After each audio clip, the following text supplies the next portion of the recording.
I can't believe that after all of this time and all of the examples set, that I feel compelled to come on here once again and explain how this shit actually works. The best I can do to explain the Minnesota situation and several situations that will probably unfold in this country before too long is to compare it to something I experienced myself on more than one occasion. I was in a high dollar derby, 5 grand to win. It was fairly obvious to everybody involved, including the officials, that the guy who was kicking everybody's butt that day was cheating. Everybody knew it, but nobody wanted to say anything because they didn't want to mess up the show. A lot like we are experiencing now. But I'm not one of those people. So I went to the lead official and I said, "Hey man, this don't make sense. Look at what's going on out there, and so forth and so on. You guys need to reinspect him or look into his car or whatever, because there's way too much money on the line and people have way too much invested to be cheated by somebody else who's not following the rules."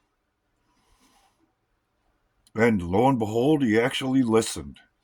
He gathered up his guys and got ready for when the guy pulled out of the ring, which he pulled right up to his hauler and was getting ready to load up and get out of there as soon as he could get his trophy and his check, which is kind of suspicious unto itself anyway at the Derby. But they say, "No, you're not loading up. We're going to look at your car, blah, blah, blah." All of a sudden, he's over talking to one of his crew members who takes off down to the other end of the pits. And a couple minutes later, all of a sudden, a fight breaks out. Well, the word from that got back to the officials who actually were the security for the event.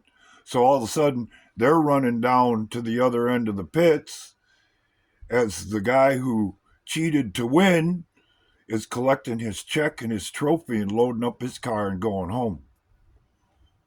That's what's happening in Minnesota. They don't want, nor can they afford to have an investigation of any kind. So they need to cause a distraction. And they're using Minnesota citizens as cannon fodder to throw under the bus in order to make it possible that they can sneak out the back gate with a big check and a trophy. And the reality of it is, and just like I told a lot of the guys that day, this is our own damn fault because we all knew what we were looking at, and nobody had the nerve to say anything about it until it was too damn late.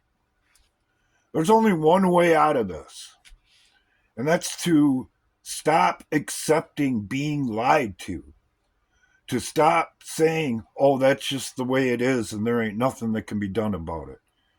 Well, I got news for you as a mechanic.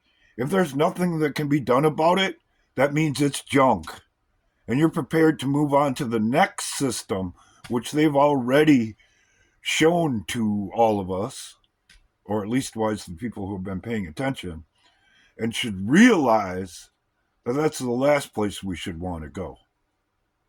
So, I don't know how it works for you in your personal life, but I've always been this way. Man, I hate to be lied to. It just crawls right up my butt.